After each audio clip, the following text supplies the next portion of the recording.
Bahkan ada orang yang mereka hijrah, yang tadinya serba settle, kehidupannya itu serba fasilitas lengkap. Kemudian dia hijrah, kemudian bahkan tinggalnya itu sempat di pondok. Ternyata kok kehidupannya jadi pahit, gak semanis yang kemarin. Akhirnya dia kembali kepada kehidupan lamanya dengan alasan wales ngaji ndadekne uripe ora maju.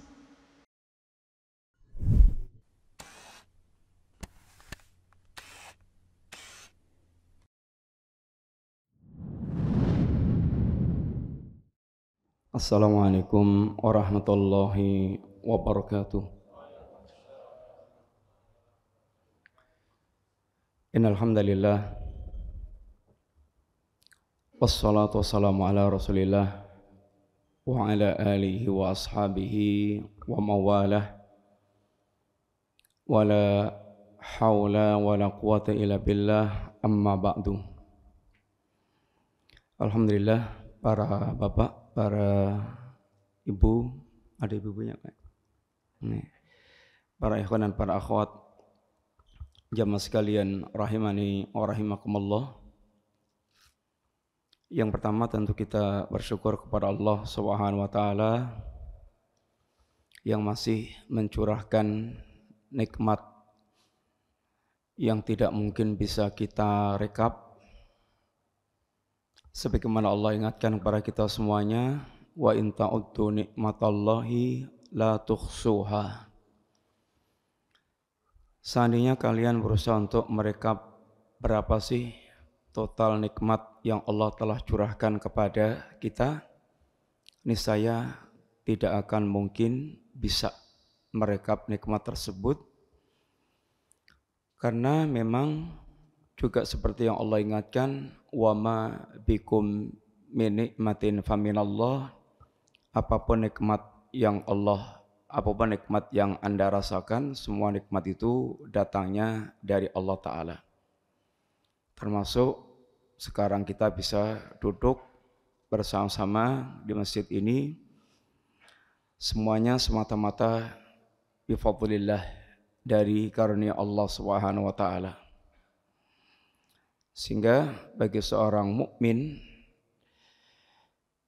Allah ingatkan untuk sering-sering mengingat nikmat-nikmat Allah, walaupun kita tidak akan mungkin bisa merekap nikmat Allah. Paling enggak kita menggabungkan dua hal seperti yang diajarkan Nabi. Satu, kita ini merasa berlimpah ruah nikmat Allah yang sangat banyak. Yang kedua, dari hasil muhasabah nikmat itu akan menghasilkan itu betapa kita sangat sedikitnya mensyukuri nikmat Allah, bahkan terkadang dengan sadar nikmat-nikmat Allah itu justru kita pakai untuk bermaksiat kepada Allah Ta'ala. Apalagi yang tidak kita sadari, banyak yang kita lalaikan. Kadang kita pakai maksiat kita enggak ngerasa. Yang kadang-kadang kita pun sadar tahu berapa banyak nikmat Allah yang kita justru gunakan untuk bermaksiat kepada Allah Ta'ala. Sehingga di dalam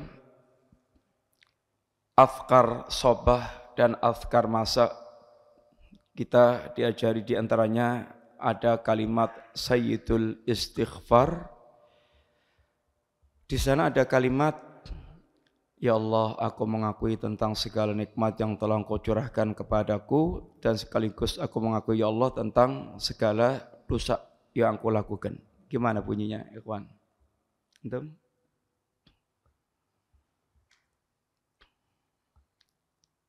Biasa baca Sayyidul Istighfar. Iya, terus ada kalimatnya gitu yang mana? Abu ulaka bi ni'matika alayya wa abu'u bidzambi faghfirli. Ya Allah, aku mengakui tentang seluruh nikmat yang Kau telah curahkan kepadaku ya Allah, dan aku pun mengakui tentang segala dosa yang aku lakukan. Yang kedua, ikhwas sekalian, saya sangat bergembira sekali bisa silaturahim ke sini. Niatnya bukan menambah ilmu, karena ibaratnya kalau orang Jawa itu arep nguyai segoro apa piye? Tahu enggak nguyai segoro? Enggak tahu. Nguyai segoro. Segoro kuwi wis asin terus arek nyemplungi uyah. Di sini ustadz-ustadz kita sudah sangat besar-besar banget dan rutin. Maka niat saya ke sini ya pertama silaturahim, kedua ya saling murojaah, mengingatkan aja. Mudah-mudahan menjadi bagian pelajaran bagi kita semuanya, mencari berkahnya kumpul bersama, karena di antara kebahagiaan seorang itu kata salaf kita satu liqaul ikhwan, ketemu dengan teman-teman yang bisa lebih menguatkan iman kita, kemudian mujalasah di majelis ilmu, itu di antaranya. Dalam rangka kita untuk mencari keberkahan, kita kumpul di majelis ilmu, saling mengingat pelajaran-pelajaran Islam dan nikmat-nikmat Allah Ta'ala. Rasulullah SAW pernah menjumpai para sahabat yang sedang duduk-duduk. Lalu kata Nabi, ma ajlasakum, para sahabatku, apa sih yang membuat kalian duduk-duduk sini? Kata para sahabat, ya Rasulullah, jalasna natadakarul Islam wa ma mannallahu alaina. Ya Rasulullah, kami duduk di sini dalam rangka untuk saling berdiskusi tentang Islam, membicarakan Islam, dan juga mengingat-ingat nikmat-nikmat Allah yang Allah telah curahkan kepada kami semuanya. Nabi ulangi lagi pertanyaannya dengan sumpah, Allah ma ajlasakum illa dzalik, demi Allah, apa memangnya betul kalian di sini duduk-duduk itu dengan niat seperti tadi? Kata para sahabat, wallahi ya Rasulullah ma ajlasana illa dzalik, demi Allah ya Rasulullah, kami tidaklah duduk di sini kecuali dalam rangka untuk hal itu, yaitu membicarakan nikmat Islam, membicarakan nikmat-nikmat Allah Subhanahu wa taala, berdiskusi tentang Islam. Lalu kata Nabi, wallahi, demi Allah, lam astakhlif, aku tidaklah bersumpah tuhmatan lakum, karena nuduh kalian yang enggak. Walakin atani Jibril anifan, tapi baru saja Jibril datang kepadaku, annahu akhbarani, sesungguhnya Jibril menghabarkan kepadaku, anallaha yubahi bikum malaikatahu, Allah membanggakan kalian di kalangan para malaikat. Dan kita berharap, ikhwani fillah, mudah-mudahan duduknya kita di sini juga merupakan bagian upaya kita untuk natadzakarul Islam wa ma mannallahu alaina. Bagian dari upaya kita untuk saling berbicara, berdiskusi tentang Islam dan dalam rangka mengingat-ingat nikmat Allah Ta'ala. Pembahasan kita sekilas akan membahas tentang pilar-pilar berumah tangga. Kita semuanya orang yang sebagian sudah berumah tangga, sebagian sedang berencana berumah tangga, ada yang baru berumah tangga, ada yang sudah lama.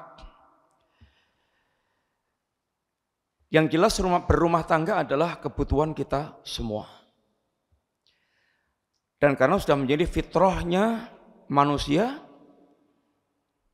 dia ingin hidup tenang, tentram, nyaman, dan ada kebutuhan lain lagi, yaitu melangsungkan keturunannya sambung menyambung. Dan ini dalam agama kita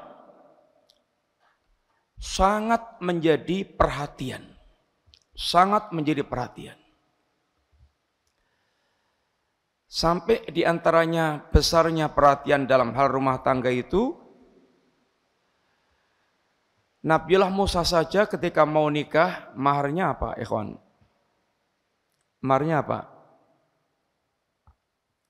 Tahu enggak apa maharnya, Mas?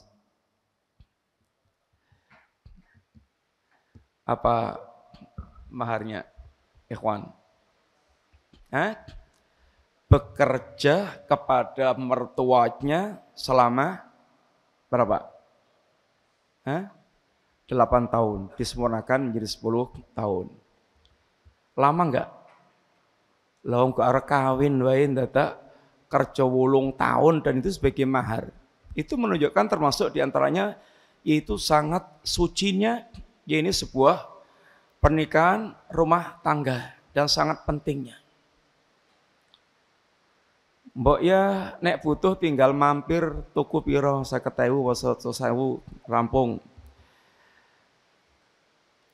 Rumah tangga yang mencampurkan di sana kenikmatan dan semua tujuan-tujuan yang lain itu sangat agung dalam agama kita. Sampai perjanjiannya juga dikenal dengan istilah itu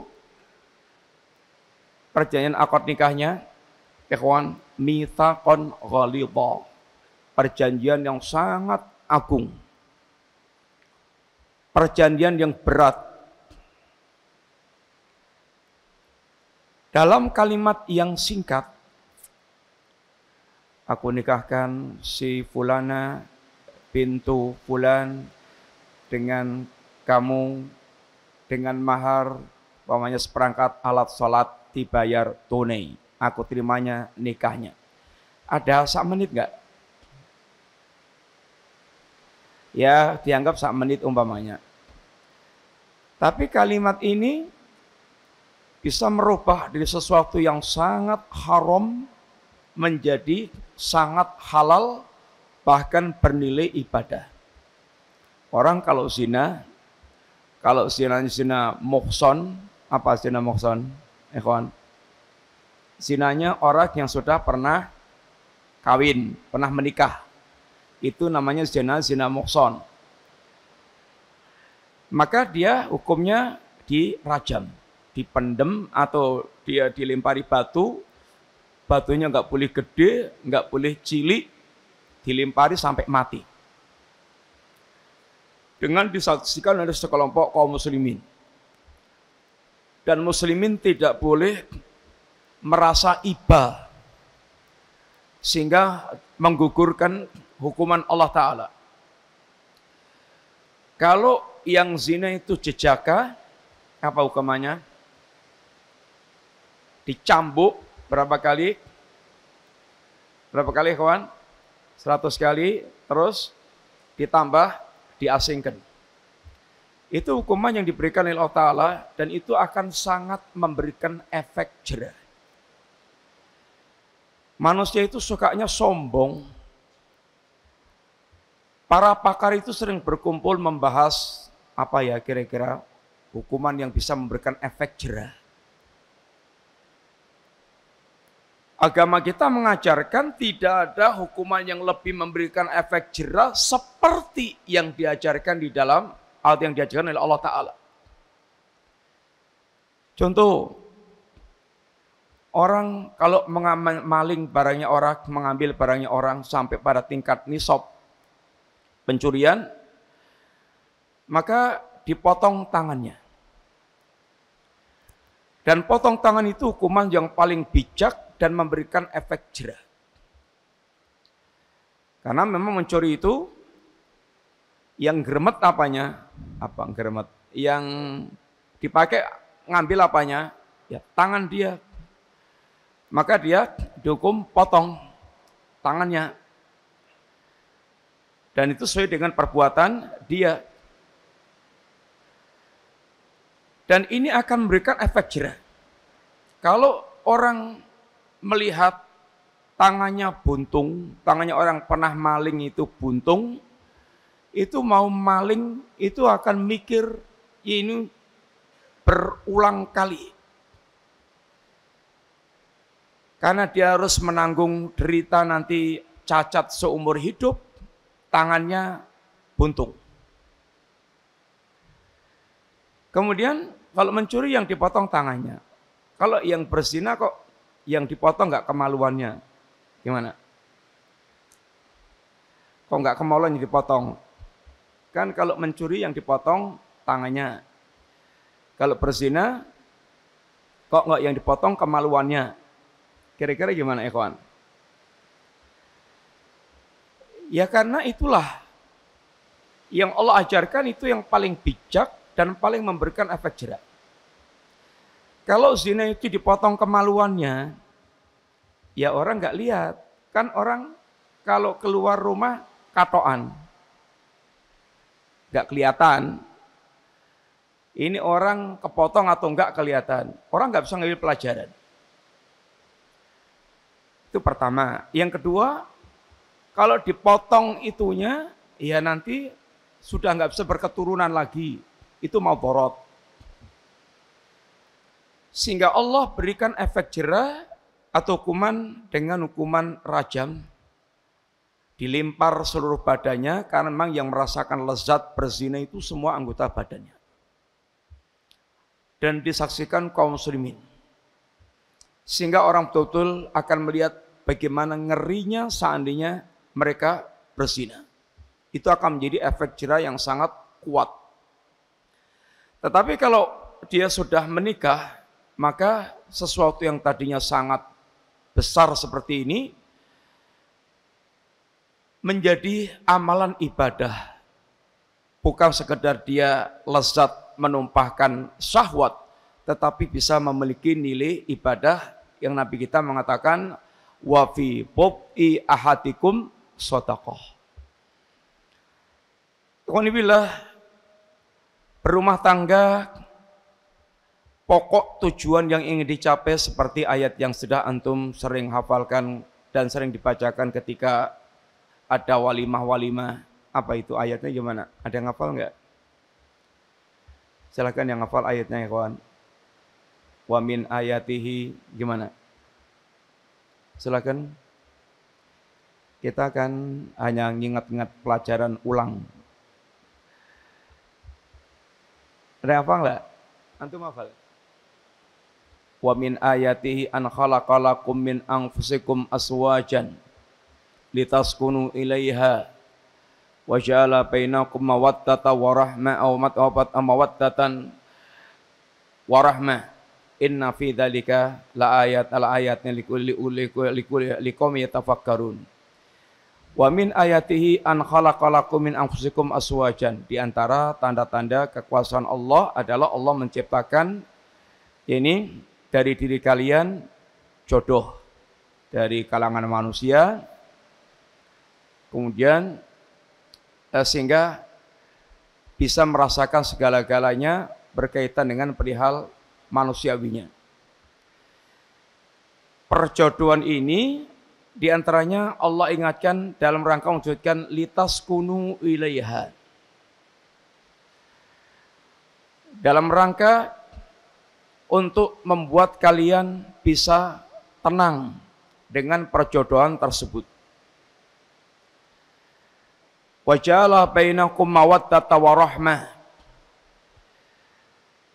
Dan Allah jadikan dengan perjodohan di antara kalian itu mawaddah, ini kecintaan, kemesraan, warahmah, dan saling tumbuhnya rasa kasih sayang. Ini adalah di antara tujuan besar dalam kita membangun rumah tangga yang orang bilang menjadi rumah tangga yang sakinah, mawaddah, warahmah. Rumah tangga yang tenang, ayem, tentrem, kemudian saling mencintai di antara keduanya, dan saling merasa saling menyayangi di antara keduanya. Ini adalah di antara tujuan rumah tangga yang dibentuk.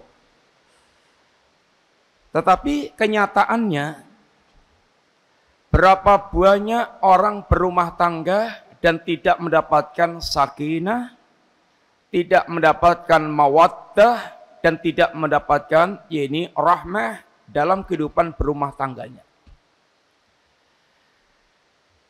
Dan ini semuanya tentu ada sebab-sebabnya untuk bisa mendapatkan sakinah, mawaddah, warahmah, atau ternyata hilangnya atau tidak didapatkannya perkara itu, tentu semuanya ada sebabnya.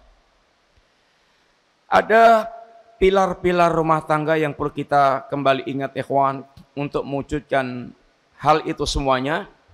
Satu,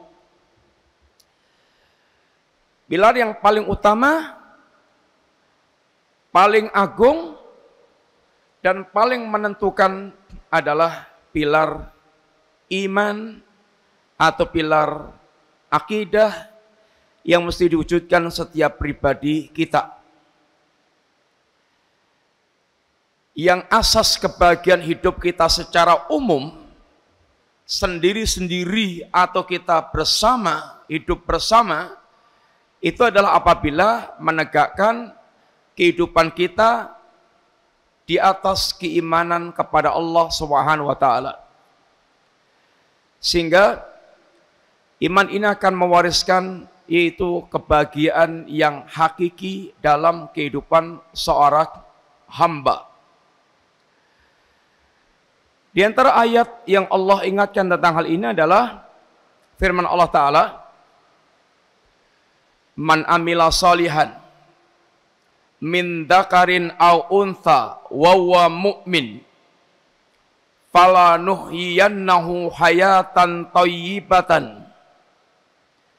Barang siapa yang dia beramal saleh, baik laki-laki maupun perempuan, sedangkan dia mukmin, maka benar-benar akan kami hidupkan, akan kami berikan kehidupan hayatan thayyibah, kehidupan yang baik. Kata para ulama, al-hayatu thayyibah al-hayatus sa'adah, kehidupan yang bahagia. Kalau ditanya, ikhwan, apa sih yang namanya bahagia itu? Apa? Rumusannya bahagia gimana? As-sa'adah. Apa, Mas? Iya. Bahagia apa? Selalu senang. Senang. Tenang. Iya.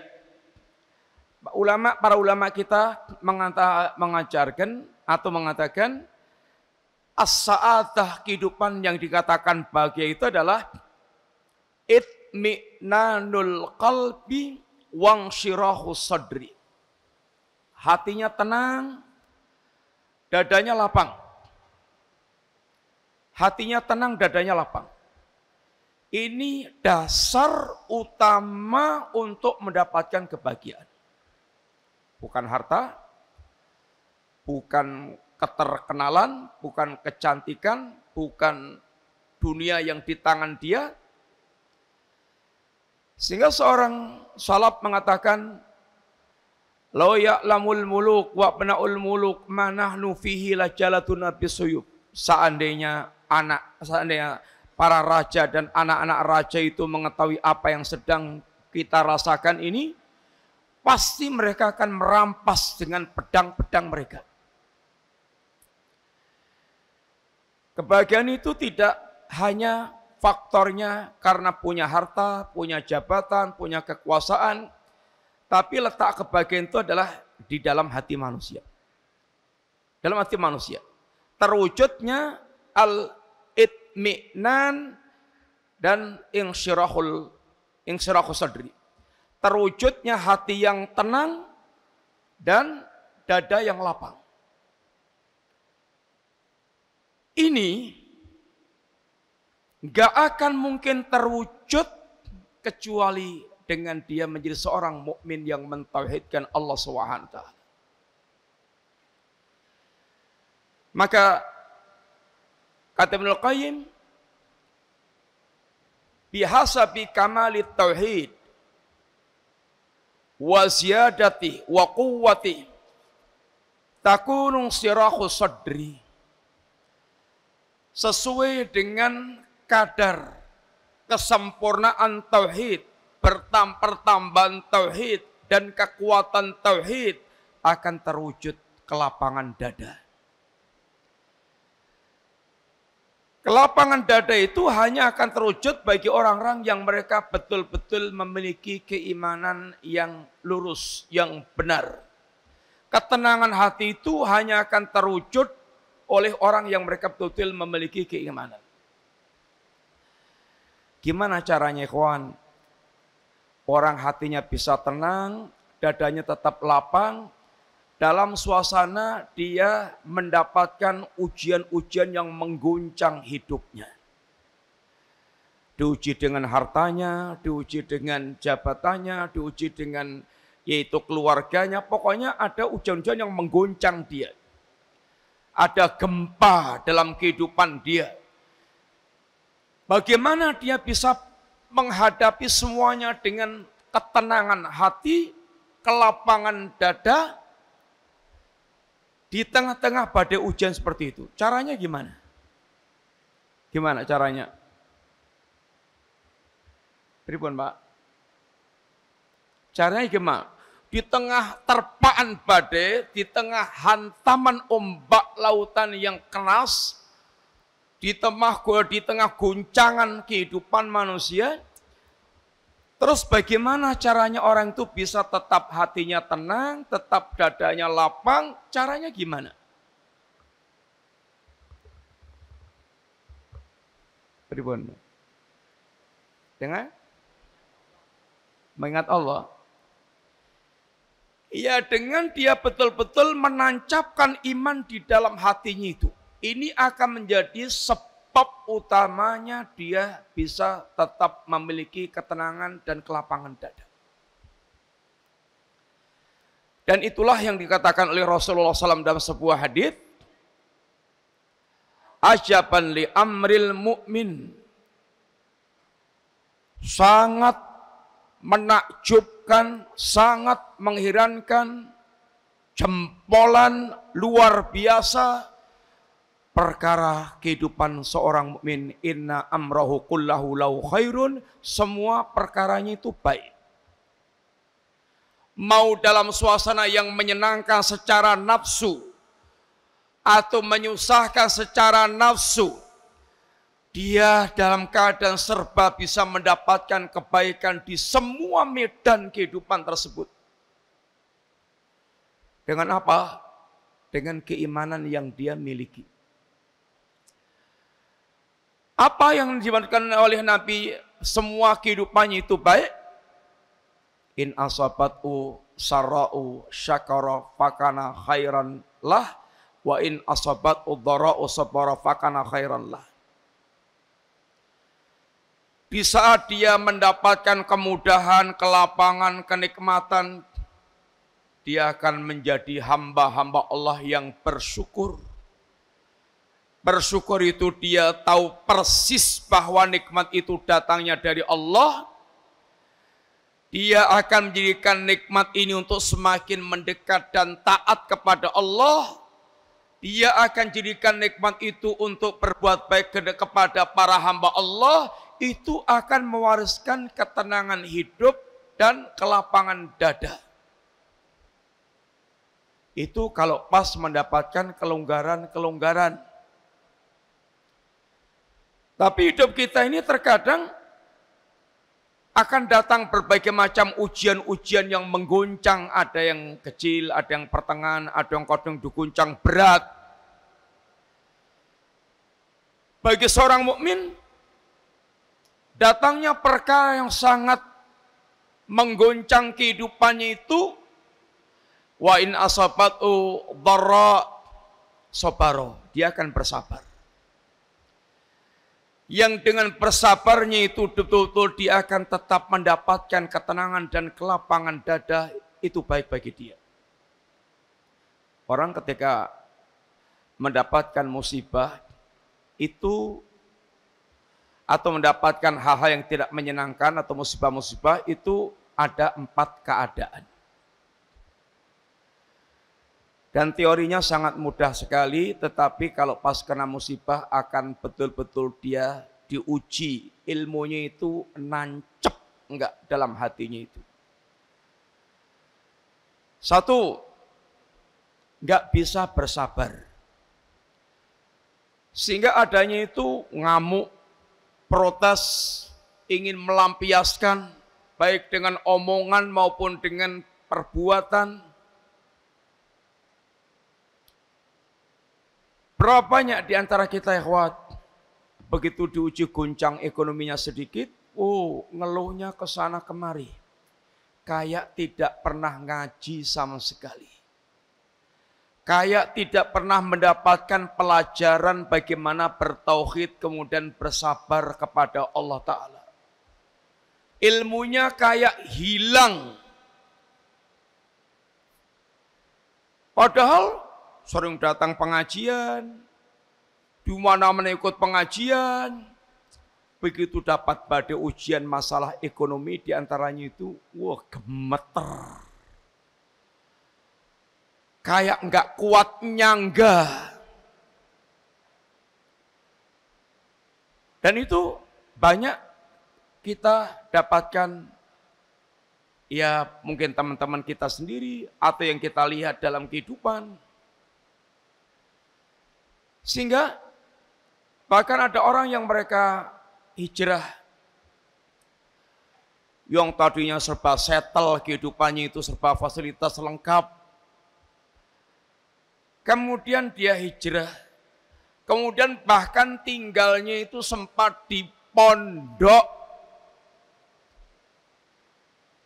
Ternyata kok kehidupannya jadi pahit, gak semanis yang kemarin. Akhirnya dia kembali kepada kehidupan lamanya dengan alasan wales ngaji ndadekne uripe ora maju. Malah merasa jadi mundur, tambah sengsara. Ya memang kita berislam itu tujuannya bukan untuk menjadi orang kaya. Sholat itu bukan untuk menjadi orang kaya. Kalau sholat itu untuk menjadi orang kaya, yang paling kaya siapa ya kawan? Siapa yang paling kaya? Ya para sahabat Rasulullah Sallallahu Alaihi Wasallam yang sholatnya paling khusyuk, paling bagus, paling hebat. Tapi para sahabat banyak yang mereka menjadi kere dalam kehidupan mereka. Karena memang sholatnya bukan untuk mencari kekayaan. Sebagian kita membayangkan kalau udah ngaji itu enak, nanti hidupnya itu bakal enak. Sehingga begitu menghadapi kenyataan-kenyataan pahit dan belum siap, jeglek lagi. Yang pertama, tidak bisa bersabar. Sehingga dia nggak bisa menghadapi kenyataan pahit yang dia rasakan. Yang kedua, ya kalau kasusnya orang sakit itu ya dilihat orang yang sakit dan tidak sabar itu ya kita yang deleng aja sepet. Coba tuh nunggoni orang sakit, keluarga lah umpamanya. Kayak ditunggoni terus ngeluhnya itu enggak habis-habis, ngeluh terus, ngoceh terus, ngeluh tok isinya itu. Gimana? Antum yang nunggoni gimana kira-kira? Sesek enggak? Bunek. Ya paling kita hanya bisa mengatakan, ya, sabar toh Pak D, sabar. Pasrah kalau sing kuoso. Kita lihat orang yang tidak sabar itu sepet juga, dianya sesek juga, kita juga sesek sepet karena nggak bisa bersabar. Yang kedua, bisa bersabar tapi masih merasakan pahitnya kenyataan hidup. Pahitnya yaitu musibah yang dialami itu. Bisa bersabar, alhamdulillah, dia bisa mengembalikan kepada Allah, dia bisa tidak banyak mengeluh kepada manusia, tapi dia masih betul-betul merasakan pahitnya musibah. Yang ketiga, orang yang bisa ridho dengan musibah yang didapatkannya itu. Sehingga ini akan membuat hatinya itu mulai tenang, mulai lapang. Dia kembalikan kepada Allah Subhanahu wa taala. Wa ma asabakum min musibatin fa bi'idznillah wa may yu'min billah yahdi qalbah. Tidak ada satupun musibah kecuali semuanya itu dengan takdir Allah Subhanahu wa taala. Barang siapa yang dia beriman kepada Allah dengan takdir Allah, Allah akan bimbing hatinya bagaimana bersikap yang benar dalam menghadapi musibah. Yang keempat, ini yang imannya paling top-topnya orang. Dia merasakan atau menghadapi musibah yang ada itu sampai pada tingkat bersyukur. Bisa bersyukur di balik musibah yang dia hadapi. Kok bersyukur gimana sih? Dapat musibah kok bersyukur? Bukan musibahnya yang disyukuri, tapi yang dilihat itu sudah bukan lagi zat musibahnya, tapi pahala di balik musibah yang dia hadapi. Kalau antum kehilangan uang 100 yuto, gimana? Sedih nggak? Kehilangan uang 100 juta. Jelas, apalagi zaman bar corona, golek duit angel, terus duitnya hilang 100 yuto mana? Tapi kalau bar kelangan 100 yuto kemudian dapat ganti 1 miliar, gimana? Masih sedih enggak? Dengan hilang 100 juta tadi? Ya enggak. Kalau bisa hilang meneh wae 100 yuto. Gini itu 100 miliar lagi. Tapi itu kalau kelihatan mata. Tapi masalahnya yang ini tidak kelihatan mata, itu kaitannya dengan mata hati. Dengan mata hati. Sehingga sampai orang-orang yang mereka mendapatkan musibah di akhirat kelak, oleh orang yang mereka itu tidak mendapatkan musibah seperti dia ketika dia menerima balasan dari Allah, orang yang tidak mendapatkan musibah itu berangan-angan, yawaddu ahlul afiyah lau anna julutahum quridat bil maqarid. Dia berangan-angan, alul afiyah ini berangan-angan seandainya kulitnya itu disayat-sayat, digunting-gunting. Karena besarnya pahala yang diterimakan kepada ahli musibah. Ini pilar pertama. Pilar berumah tangga itu kalau kita betul-betul ingin bisa merasakan ketenangan, kebahagiaan, maka jadikan atau landasi rumah tangga kita dengan pilar iman atau pilar agama.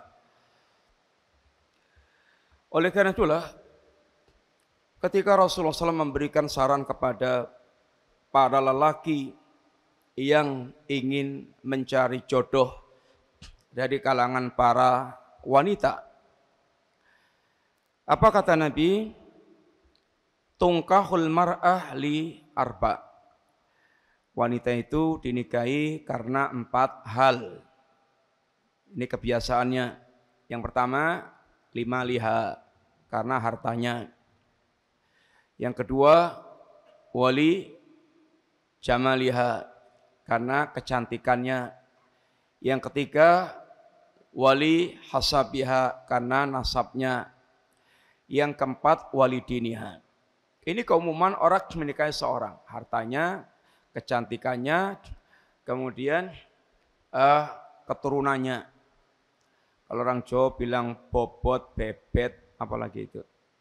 Hah? Bibit, bobot, bebet. Ini adalah kebiasaan orang, wajar. Artinya tidak tercela kalau Anda pengen mengawini wanita yang kaya. Tidak aib kalau Anda punya keinginan menikahi wanita yang cantik.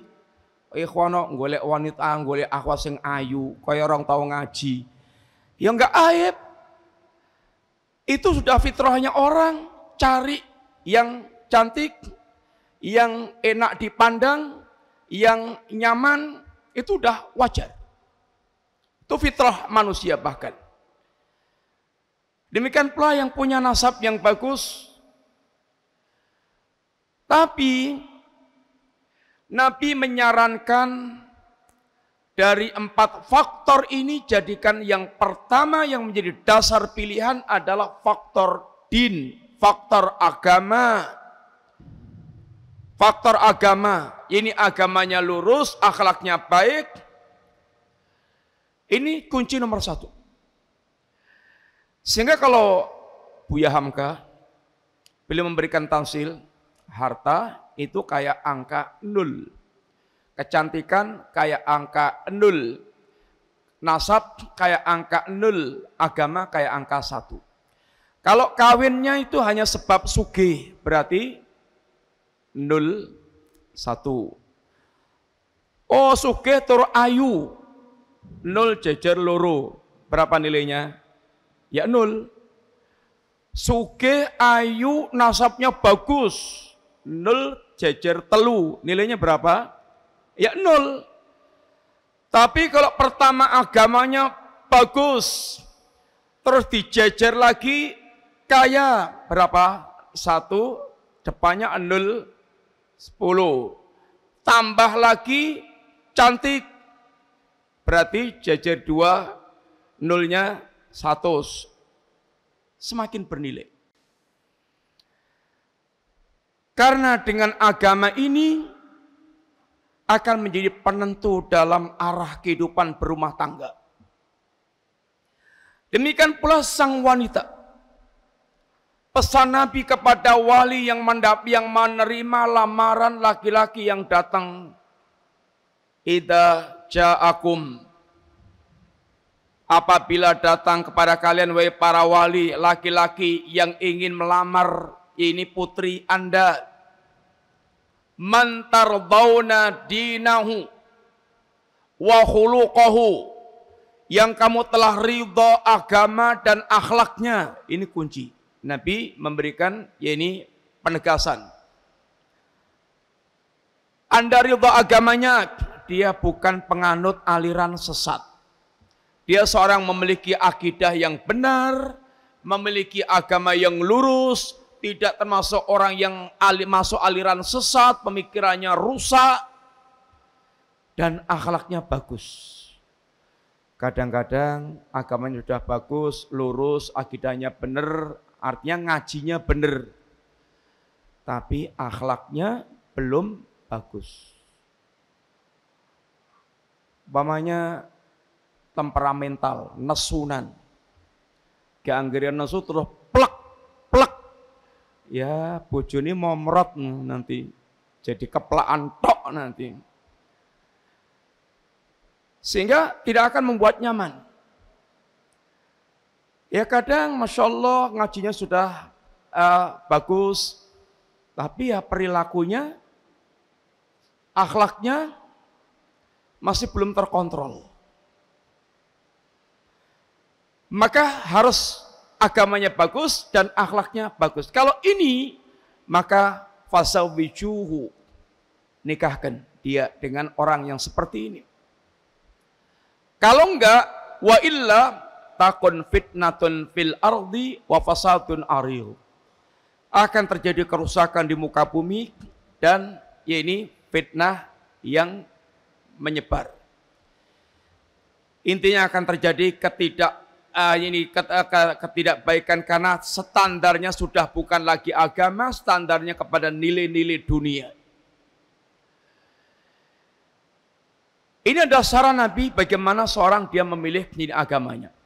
Laki-laki seandainya dia bertakwa, kemudian dia mendapatkan wanita yang sangat dia cintai, maka dia akan memuliakan wanita itu.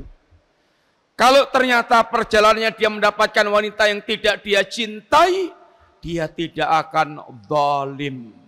Ini adalah laki-laki yang bertakwa.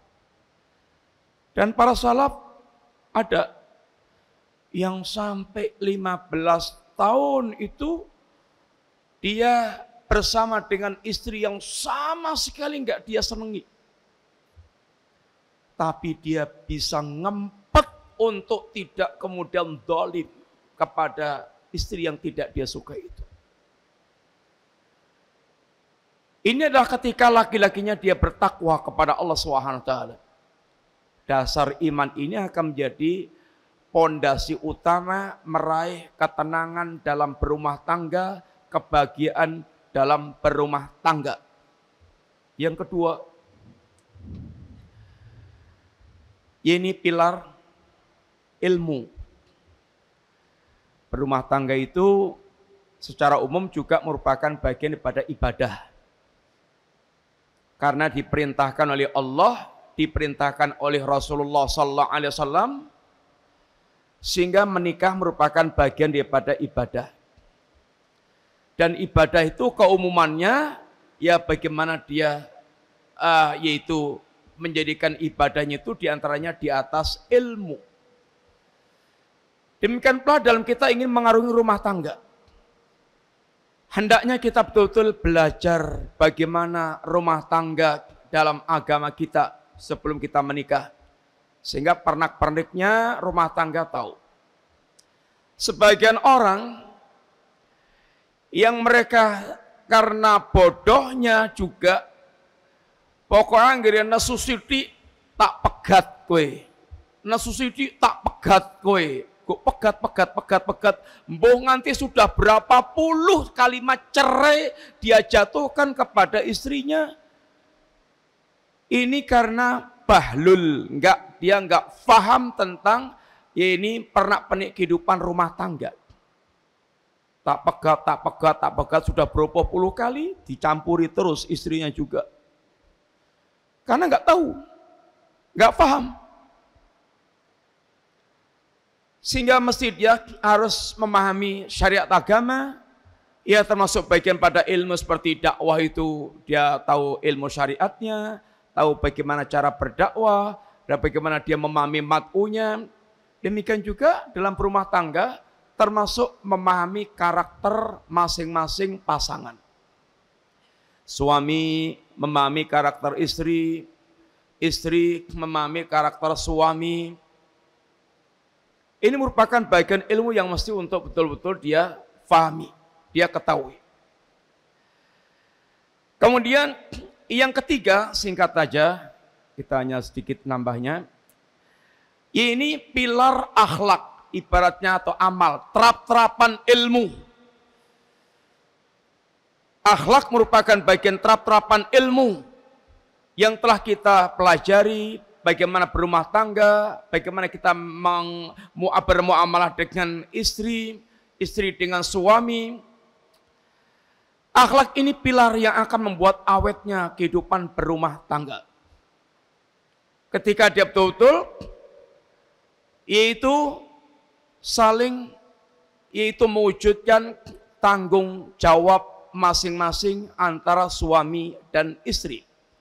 Suami tahu tanggung jawabnya. Tanggung jawab paling utama suami pertama menyelamatkan istri dan keluarga dari api neraka. Tentu ini dengan cara mengajarkan agama dan membimbing yaitu keagamaan istri dan keluarga. Mengarahkan untuk bagaimana senantiasa taat kepada Allah SWT.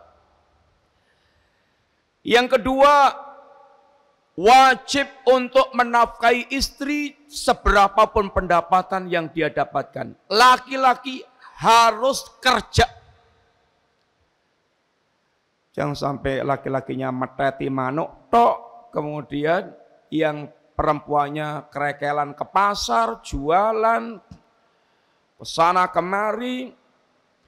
Laki-laki yang harus dia peras keringat untuk dia betul-betul itu bisa menafkahi istri seberapapun kadarnya. Kalau bisanya keliling cilok ya nggak apa-apa. Kalau dia bisanya ya buruh tani ya nggak apa-apa. Pokoknya harus laki-laki punya penghasilan. Sehingga dia memiliki kewibawaan di hadapan istri. Dia bertanggung jawab penuh karena dia adalah pemimpin. Ar-rijalu qawwamuna 'alan nisa. Ini yang paling utama. Bagaimana dia menegakkan kepemimpinan dalam rumah tangga. Yang namanya pemimpin, mengarahkan, melindungi, kemudian membina. Dan istri yang paling utama adalah memberikan ketaatan kepada suami, karena ini diantara kunci berlangsungnya kehidupan rumah tangga. Pemimpin itu nggak ada gunanya kalau nggak ditaati. Pemimpin itu nggak ada gunanya kalau nggak ditaati. Kelangsungan kepemimpinan itu hanya akan baik ketika yang dipimpin itu taat kepada pemimpinnya.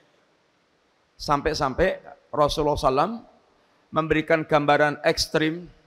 Kalau kita bilang ekstrim, ita da'ar rajul imra'atau li hajatin fal ta'tihi walau kanat alat tanur. Apabila suami meminta istri untuk hajat khusus, maka penuhilah, kata Nabi, walaupun dia sedang di pertungkuan api, sedang bakar roti atau sedang dadar endok. Itu kalau suami ngajak itu jangan ditolak. Jangan ditolak dengan berbagai macam alasan. Kenapa sih? Kok ya ekstrim banget ngasih contohnya? Ya bukan ekstrim, tapi itulah yang akan menghasilkan kebaikan berumah tangga. Kalau endoknya gosong, kalau telurnya gosong, itu golek endok lagi ke warung tetangga banyak. Tapi kalau yang gosong itu perasaan suami, bahaya. Bisa dia keluar entah kemana, itu membahayakan. Di sini, ini adalah apa yang diajarkan Nabi kepada kita. Bagaimana suami dia punya kepemimpinan, bagaimana istri dia punya ketaatan. Sampai Nabi mengajarkan, walau kuntu amiran, ini walau kuntu amiran ahadan ayasjudali ahadin la amartul mar'ata antas judali zaujiha. Oh kama qala. Seandainya aku boleh memerintahkan seorang untuk sujud kepada orang lain, akan aku perintahkan istri sujud kepada suami karena besarnya hak suami. Qanibillah. Sehingga ada kemudian yang terakhir, ikhwan, dalam kehidupan rumah tangga, karena kita berkumpul satu dengan yang lain, suami dan istri bertemu dua jiwa yang tadinya berpisah, dan ini adalah bentuk kerjasama, maka hendaklah rumah tangga itu mewujudkan ta'awun 'alal birri wat taqwa, kerjasama yang baik dalam mewujudkan kebaikan dan ketakwaan, apalagi kalau sudah soal mengelola anak. Maka ini membutuhkan kerjasama seorang ayah dan ibu untuk betul-betul menghasilkan rumah tangga yang sukses dan berbahagia. Sehingga tidak saling kemudian malah nyodok, tetapi bagaimana betul-betul saling dia itu wujudkan ta'awun 'alal birri wa taqwa. Kalau pesannya orang Jawa dalam berumah tangga itu sangune 5M. 5M. Ada yang Jawa enggak, Ikhwan? Ada yang Jawa enggak? Tahu Jawa enggak? melumah, mengkurep, melebu, metu. Satu lagi kuncinya mardotillah. Apa tadi? Apa? Tahu nggak? Melumah tahu nggak? Melumah itu gini. Mengkurep gini. Metu keluar. Melebu masuk. Mardotillah. Apa sih maksudnya itu? Metu, seorang laki-laki yang sudah menikah, dia harus keluar rumah, harus ngerembiah, harus teker-teker, harus kerja. Walaupun untuk zaman sekarang kerja itu nggak mesti harus keluar rumah. Bisa dari rumah sudah bisa menghasilkan duit banyak juga bisa. Tapi intinya laki-laki yang berumah tangga harus kerja. Keluar. Seperti hadis Nabi, ketika ditanya, ya Rasulullah, man najah, apa itu keselamatan ya Rasulullah? Satu, amsik alaika lisanak. Tahan lisan Anda. Dua, wal yasaka baituk. Luaskan rumah Anda. Bukan maknanya suruh membuat rumah yang luas, dan boleh, baru yang luas juga boleh, dan itu nyaman. Tapi maksudnya betah di rumah. Kemudian, wabki ala khati'atik, tangisi dosa-dosa Anda. Itu kunci keselamatan. Yang jadi perhatian kita di sini, wal yasaka baituk, betah di rumah. Di zaman dulu, betah di rumah itu intinya Nabi ingin mengajarkan kunci keselamatan itu betah di rumah, karena kalau keluar rumah itu banyak fitnah. Sehingga betah di rumah itu satu di antara cara menyelamatkan diri berbagai macam fitnah-fitnah. Tapi sekarang betah di rumah tok nggak cukup. Kenapa, ikhwan? Ya neng omah tok longgo nyenuk di kamar seharian, kita betah di rumah. Oh tapi tangannya kebak HP, dudal macam-macam itu bisa mengakses dunia yang dia inginkan. Ya walaupun tinggal di rumah, dia ya bisa rusak dari situ. Intinya itu adalah al-firar minal fitan, lari dari fitnah, menjauh dari fitnah. Inna sa'ida laman junibal fitan, orang yang paling berbahagia itu orang yang menjauhi fitnah, jauh dari fitnah-fitnah. Metu maksudnya kerja. Walaupun sekarang kerja tidak mesti harus keluar, tapi harus kerja. Yang kedua, melebu. Harus move on. Apa move on? Orang sudah kawin itu harus move on. Yang suami dia harus menyadari dia itu sekarang suami, bukan lagi bujangan. Yang istri harus menyadari sekarang dia itu istri, bukan lagi bujangan. Artinya kalau si laki-laki ini pergi-pergi, ya harus ingat, sudah beristri loh, harus segera pulang, ada yang nunggu. Tidak kemudian belas rakelingan. Sekarang dia sudah, itu ada yang nunggu. Demikian pula istri. Ada yang sekarang dikhidmati, ada yang perlu untuk dilayani. Kemudian melumah. Apa melumah? Pasrah. Pokoknya nerimo opo anani. Tahu nggak? Menerima apa adanya. Sekarang sudah jadi suaminya, mbok ya bunder, apa lonjong, apa putih, apa ireng, setompo wae. Terima. Gajinya besar atau kecil, sudahlah terima.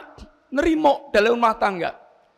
Suami bisa nerima istri, istri bisa menerima suami. Jangan berhayal-hayal lagi, jangan bermimpi-mimpi lagi kayak belum punya suami yang masih bisa menentukan pilihan macam-macam.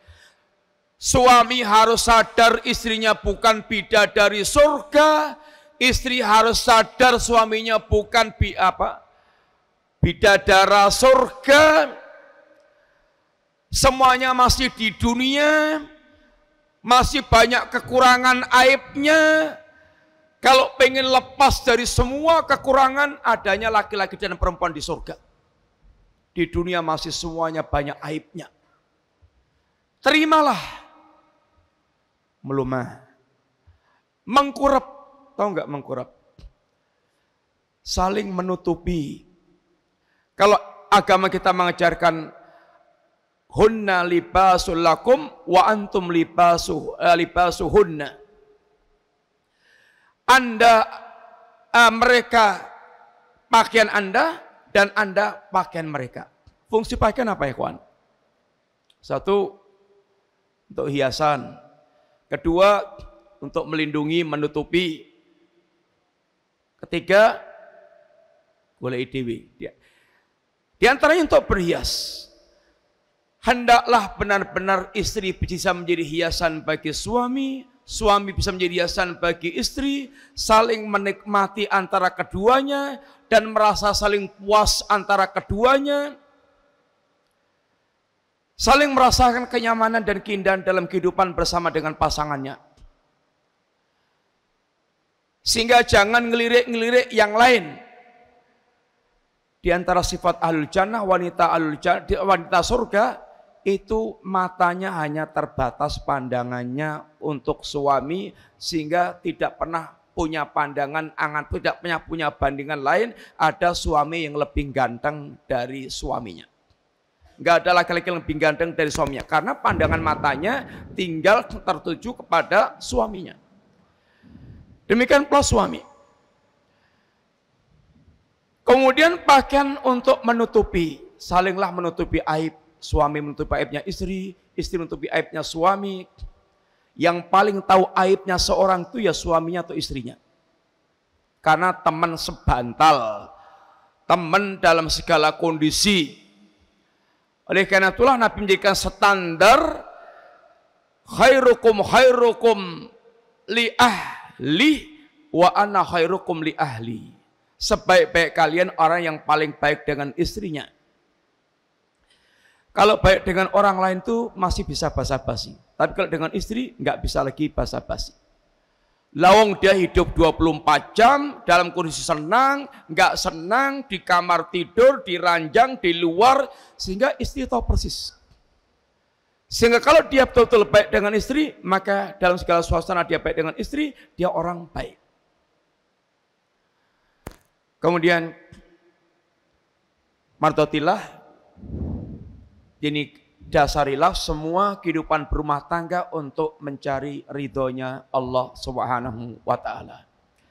Ini ikhwan sekilas singkat, mudah-mudahan manfaat yang kita sampaikan dan tidak perlu ada tanya jawab karena sudah ustadz di sini sudah ustadz raksasa, bantongan, sehingga silakan tanyakan pada ustadz yang ngajar di sini. Jazakumullah khairan.